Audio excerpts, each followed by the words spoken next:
warahmatullahi wabarakatuh. Perkenalkan, nama saya Siti Nurhalisa dari Program Studi Teknologi Hasil Perikanan. Di sini saya akan menjelaskan tentang larutan. Larutan adalah campuran yang bersifat homogen antara atom, molekul, atau ion dari dua zat atau lebih karena susunannya atau komposisinya dapat berubah.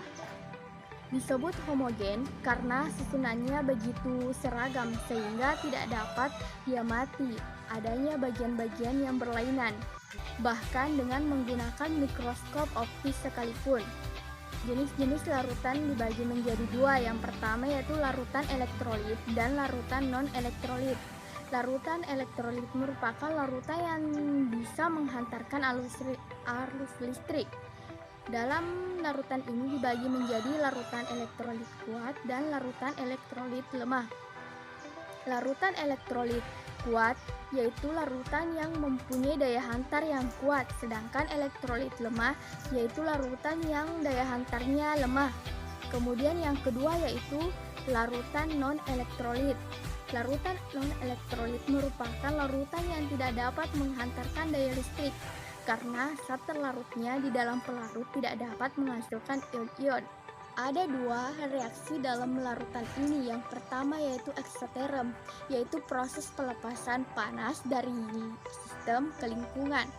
Kemudian yang kedua yaitu endoterm, yaitu proses menyerapnya panas dari lingkungan ke sistem.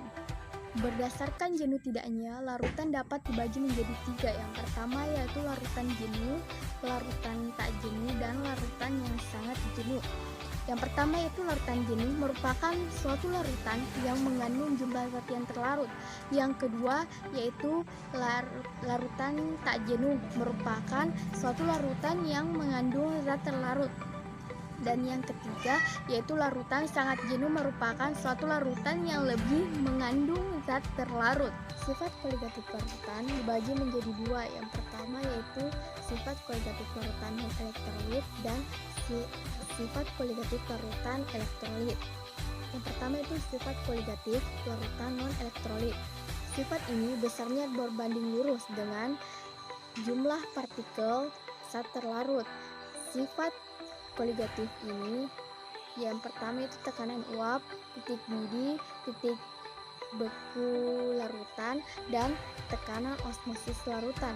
Yang kedua itu sifat koligatif larutan elektrolit. Larutan elektrolit memperlihatkan sifat koligatif yang lebih besar dari hasil perhitungan dengan persamaan untuk sifat koligatif larutan non-elektrolit.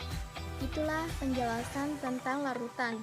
Sekian dari saya. Wassalamualaikum warahmatullahi wabarakatuh.